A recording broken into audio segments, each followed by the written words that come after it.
الله حج وعمرة آمين في كل مرة آمين ولا هل زمرها وإخواني في الله أستغفر الله أستغفر الله من كل ذنب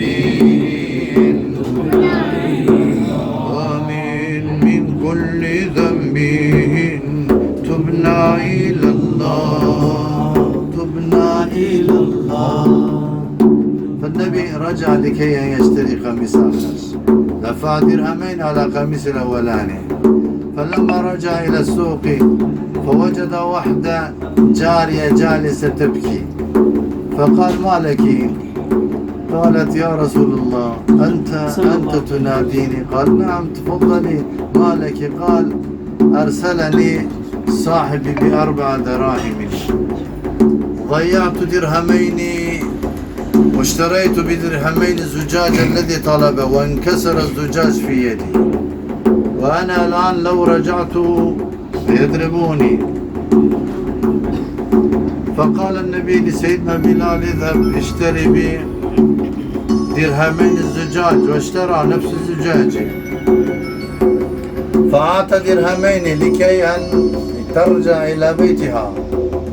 قالت يا رسول الله لو رجعت الآن تأخرت أيضا ستضربوني، سيضربوني صاحبي. فقام النبي صلى الله عليه وسلم مشى معها وصل إلى هذا البيت، قال السلام عليكم، ما رد. مرة ثانية قال السلام عليكم ورحمة الله، ما ردوا. السلام नबी सल्लल्लाहु अलैहि वसल्लम की खुशबू आती है। फिर तीसरी मरतबा जो है उसकी जानिब सारे लोग जब उसने बुलंद आवाज़ से कहे तो उस बाज़ार के जितने लोग थे उसकी जानिब मुतवज्जा हो गए। वो शख्स जो है वो दुआएं करने लगा, कहने लगा कि मौला जो खुशबू मैं महसूस कर रहा हूँ उस खुशबू का मैं वसीला बनाता हूँ कि उसकी वजह से मेरी आँखें खुल जाए, मेरी आँखों की रोशनी आ जाए। अल्लाह रब्बुल इज़्ज़त ने उनकी इस दुआ की बदौलत ये जो वसीला बनाया उसे अल्लाह रब्बुल इज़्ज़त ने अता फरमाया। أرسل سيدنا يوسف قميصه لكي أن يبصر أبوه، فارتد بصيرة أبوه سيدنا يعقوب عليه السلام، لكن النبي ما أعطاه قميص لأجل أن يبصر الكفيف، لكن الكفيف كان ذكيا أخذ ووضع على وجهه على بصيرة بلا أعطاء هذا القميص لأجل البصيرة، لكن الله فتح من يتوسل به يفتح كل الأمور رسول الله صلى الله عليه वसल्लम। दोनों वाक़ियों में फ़र्क समझे कि हज़रत यूसुफ़ अलैहिस्सलाम ने अपनी कमीज़ भेजी थी अपने वालिद गिरामी को ये कहकर कि ये कमीज़ जो है वो उनकी आँखों से लगाएंगे तो रोशनी आ जाएगी। वहाँ उन्होंने इसी मकसद के लिए भेजा था, जबकि हुज़ूर सल्लल्लाहु अलैहि वसल्लम ने उन्हें इस मकसद के लिए नहीं अता फरमाया था। वहाँ उन्होंने कमीज़ उन्होंने भेजी थी, जबकि यहाँ आका सल्लल्लाहु अलैहि वसल्लम ने उसे पहना नहीं था, सिर्फ अपने हाथ अपने दस्ते मुबारक लगाए थे। कहते ये दोनों वाक़या में फ़र्क है कि आका सल्लल्लाहु अलैहि वसल्लम का ये मकाम है, ये रुतबा है। والقلب يحكي والنفس تشكي والعين تبكي من خشية الله بخير هديه سهل مرادي آمين سرت نادي به إلى الله أستغفر الله أستغفر الله من كل ذنب تبنا إلى الله من كل واجعل شفانا منك يا الله قد ضاق حالي من سوء فعلي وما اتكالي إلا على الله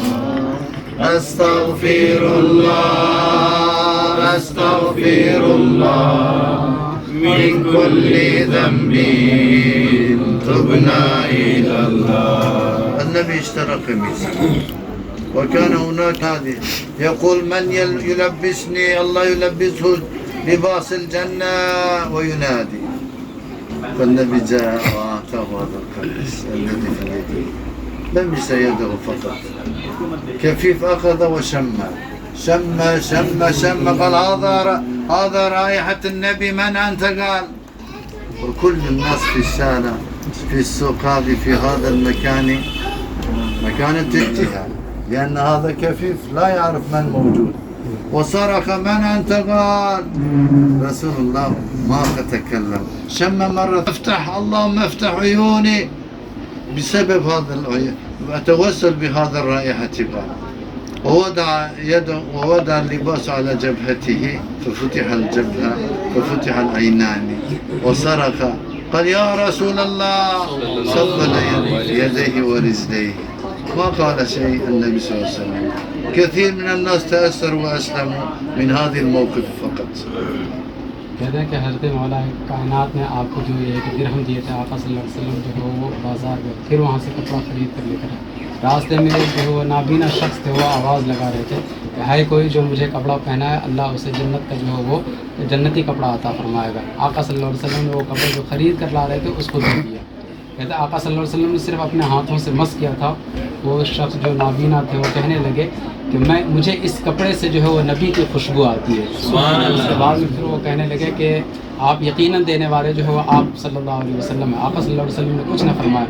फिर उसने जो है वो قالت ذهب إلى أمه ورجع، قال أمي تقول فليعطيني قميصه، فأخرج النبي قميصه وبقى بالإزار جوا، فأذن سيدنا بلال والناس كان مستغرب ينظر إلى الباب، مقر وقت صلاة، قال يا بلال ما علي شيء حتى ألبس.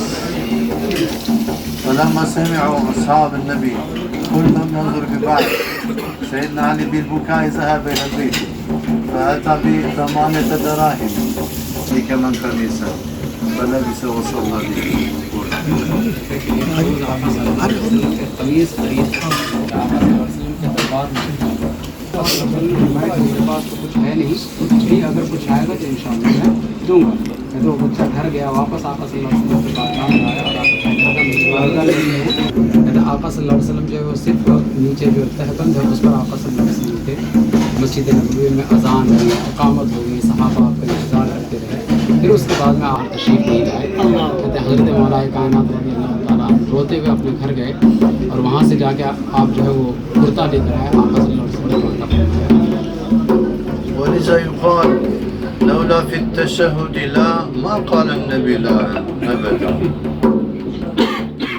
في أشهد أن لا إله إلا الله لا، طلب أي شيء قال نعم تفضل تمام. कहते हैं कि आका सल्लल्लाहु अलैहि वसल्लम की बारगाह में ना इसी वजह से कहते हैं कि कहा ही नहीं जाता। जिस तरह से तशहुद जो है वो ला इलाहा इल्लल्लाह के बगैर जो है वो कलमा शहादत है ही नहीं, ऐसे ही आका सल्लल्लाहु अलैहि वसल्लम के वहाँ ला है ही नहीं। لكل شيء كان يقول بلى بلى. हर चीज़ में आका सल्लल्लाहु अलैहि वसल्लम का सिर्फ हाँ ही हाँ है। ولي عمره في فعل خيره والفيض يجري من نعمة. غفير الله من كل ذنب يا الله وافتح لي قلبي في العلم ربي آمين وأنت حسبي وأعوني يا الله. أستغفر الله من كل ذنب تبنا إلى الله.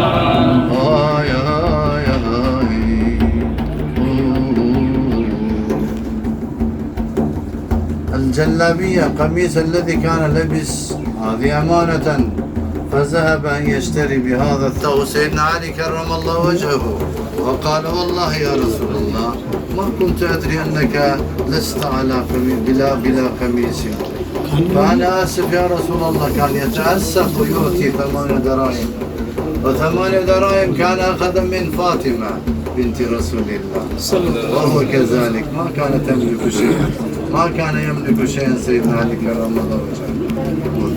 फरमाते हैं कि आका सल्लल्लाहु अलैहि वसल्लम की बारगाह में कायनात को कमीज़ भी लेकर आए और 80 दिरहम भी लेकर आए, जो हज़रत फातिमा ने बतौर कर्ज मांगा। हज़रत अली के पास तो कुछ भी नहीं था। आका सल्लल्लाहु अलैहि वसल्लम की बारगाह में जो तशरीफ़ लाया, आका सल्लल्लाहु अलैहि वसल्लम को दिया और कहने लगे या रसूल अल्लाह मुझे अफसोस है, मुझे मालूम नहीं था कि आपके पास जो पहनने को ऊपर में कमीज़ नहीं है। मुझे बड़ा अफसोस हुआ। وهداك قصدي في كل جهدي مددت يدي إليك يا الله